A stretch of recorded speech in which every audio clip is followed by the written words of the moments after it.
একজন নারীর জন্য চারজন মানুষ এমনিতেই জাহান্নামে যাবে। একটা নারীর জন্য চারজন মানুষ এমনিতেই জাহান্নামে যাবে। একজন মহিলার জন্য জাহান্নামে যাবে তার বাপ, 2 তার স্বামী, 3 তার বড় ছেলে, 4 তার বড় ভাই। কজন জাহান্নামে যাবে একটা নারীর জন্য? 4 জন। মনে থাকবে না? মনে থাকবে ইনশাআল্লাহ।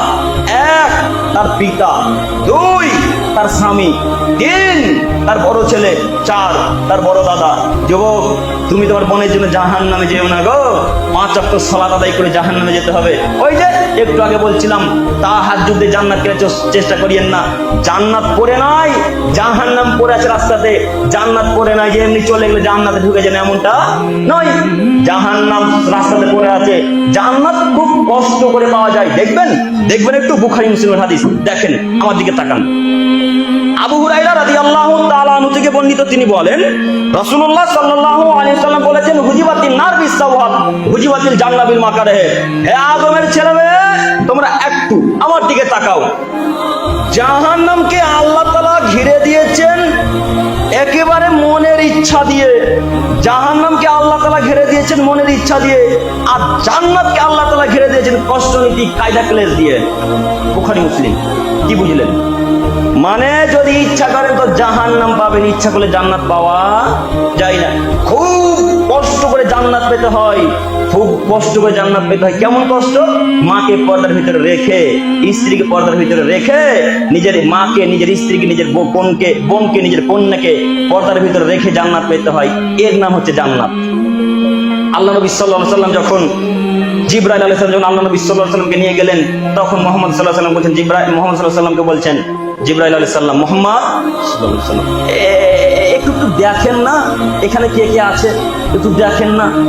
আল্লাহ নবী সাল্লাল্লাহু আলাইহি ওয়াসাল্লাম জিবরাইলের কথা শুনে, অত্রাতু ফিল জান্নাতি ফারাকা আকসার আহলিল ফুকারা, তিনি জিবরাইল আলাইহিস সালামের কথা শুনে একটু জান্নাতের দিকে লক্ষ্য করলেন।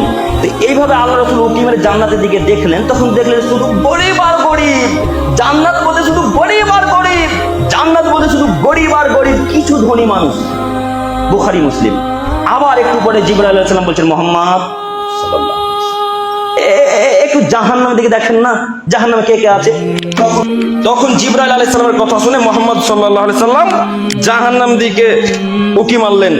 জাহান্নামের দিকে যখন উকি মারলেন, তখন মুহাম্মদ সাল্লাল্লাহু আলাইহি ওয়াসাল্লাম বলছেন, আত্তালাতু ফিন নারি ফারাইতু আকতার আহলিয়ান নিসা। আমি যখন জাহান্নামের দিকে দেখলাম, তখন শুধু নারী আর নারী। জাহান্নাম বলে শুধু নারী আর নারী, জাহান্নাম বলে শুধু নারী আর নারী, কিছু পুরুষ। কি বুঝলেন? হাদিস তো বুখারী মুসলিম। জান্নাতকে আল্লাহ পরিপূর্ণ করে দিয়েছে গরিব মানুষ দিয়ে, জাহান্নামকে আল্লাহ তাআলা পরিপূর্ণ করে দিয়েছে নারী দিয়ে। সম্মানিত মা বোন, আপনার জন্য শুধু বিষয়কে নির্ধারণ করা, আপনি একটু আমার কথাকে মূল্যায়ন করুন। আপনার জন্য বিষয়কে নির্ধারণ করা, আপনি একটু শুধু কথাকে মূল্যায়ন করুন। আপনাকে বলছি, আপনারা বেশি জাহান্নামী, আপনারা বেশি জাহান্নামী। সব থেকে বেশি জাহান্নামে মহিলারা যাবে। কেন মহিলারা জাহান্নামে যাবে? সব থেকে বড় কারণ তার স্বামীর কথাকে অমান্য করে চলা। 2 বেপরদায় চলাচল করা। 3 স্বামীর শুকরিয়া আদায় না করা। স্বামীর যদি মহিলার শুকরিয়া আদায় না করে, জাহান্নামে যাবে, এ কথা মুহাম্মদ সাল্লাল্লাহু আলাইহি ওয়াসাল্লাম বলেন।